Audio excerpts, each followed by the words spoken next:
Hey there, Clashers, it is your host, Gallydon, better known as Gallydon, and thank you for tuning in to episode 3 of the Let's Play Together series. We've got some exciting giveaways going on right now, iTunes and Google Play gift cards, so be sure to check the description below. We've got some great attacks, defenses. We're going to max out Town Hall 4, open up the clan castle, and get a clan going, all thanks to Feature Points. That's right, featurepoints.com, the only safe and trusted way to get free gems in Clash of Clans that I have endorsed. You can go to featurepoints.com, enter the referral code Gallydon, you get 50 free points, or you can click on the video right here, check out exactly how to download it, never pay for an app again, get free gems, and help move the Let's Play Together series forward.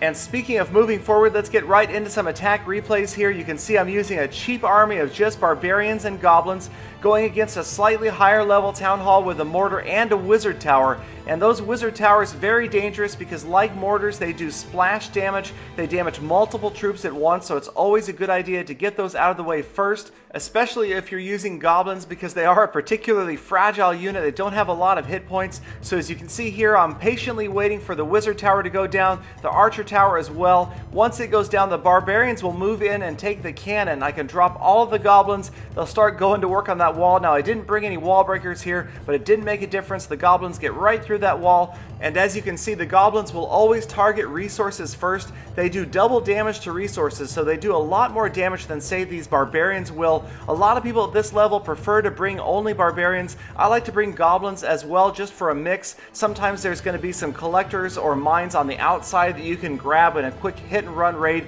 and goblins are perfect for that. So I try to break it up like this. In this case it worked out. Just with a sheer number of units, we were able to get through all of those collectors, all of those mines, get almost all of the gold out of that raid.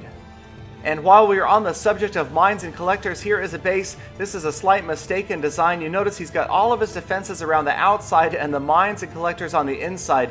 Now this is easily defeated just by distracting a few of those defenses with barbarians, opening up those walls, and letting the goblins go to work. It is the loot that we want right here. We are just focusing on trying to collect as much gold and elixir as possible. We don't really care about trophies right now. We don't care about causing total destruction of the entire village.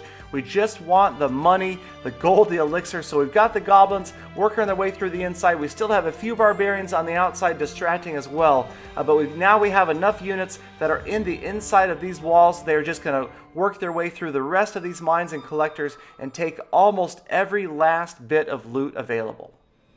So we've had the barracks on boost, we've run a bunch of barbarian and goblin raids, gathered a lot of resources. We are back at our home village now, taking a look at things. It looks like we're starting to run out of space to store elixir, so that is probably one of the first things we want to do, increase that elixir storage space.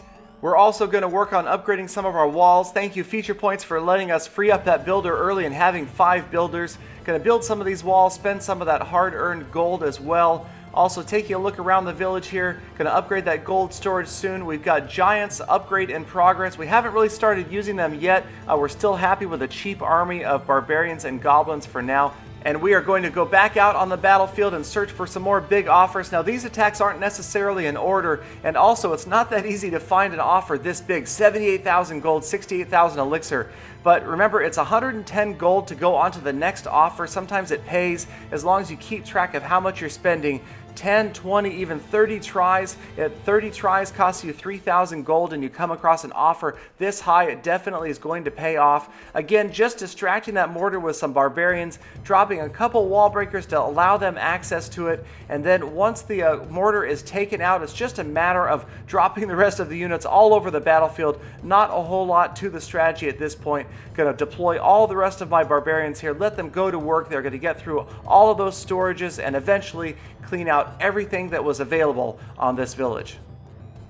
But occasionally you'll run across the offer where you don't need to get into the center at all. You don't need to even get past those walls. Don't be intimidated by the extremely high level town halls here. If you watched the Farming Fundamentals video, you would recognize that these pumps and these mines are completely full around the outside.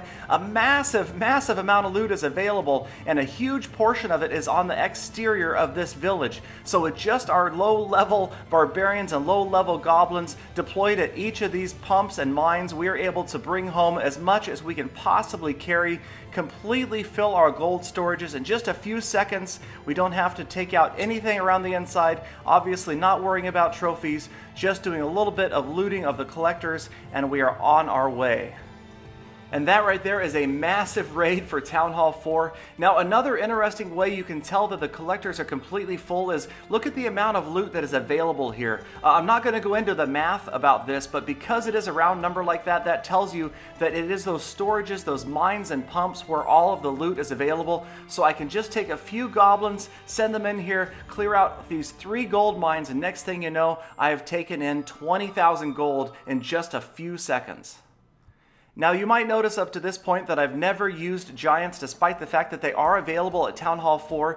This is an example of an improper use of giants. This is a defense that my base had recently. An entire army of giants comes in. You'll notice the attacker didn't send in any troops other than giants, and that was the critical mistake. The giants, of course, targeting defenses first, and they will target only defenses until all of the defenses are down. So in this case, that means these giants would just frantically go after first the mortar there because they're able to get through that wall, and then after they take the mortar down, they're going to continue to go through those other walls to try to get to the other defenses, the 2 archer towers, the 1 remaining cannon, and that is the downfall of this very expensive raid at this town hall level. They don't take any loot at all with them, and the attacker ends up leaving completely empty-handed and several thousand in elixir wasted for the cost of making those giants. So we've had a whole bunch of successful raids, we've had a few successful defenses. Here we are, we have stolen over 2 million in gold, almost 2 million in elixir.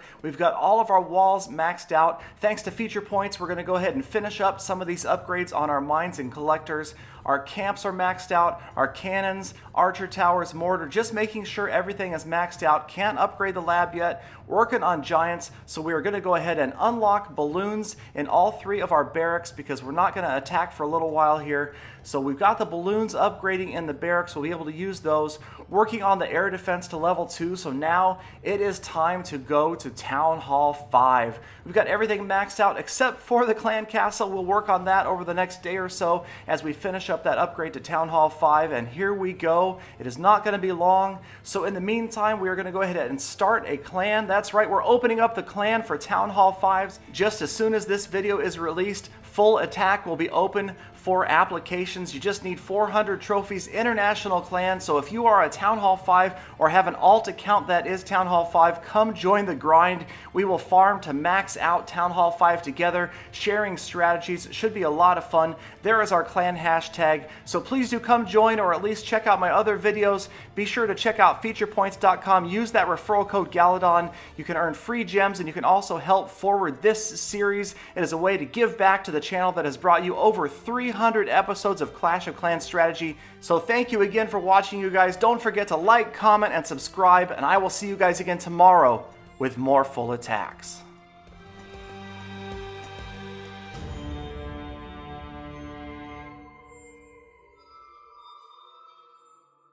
Gallydon, are you there?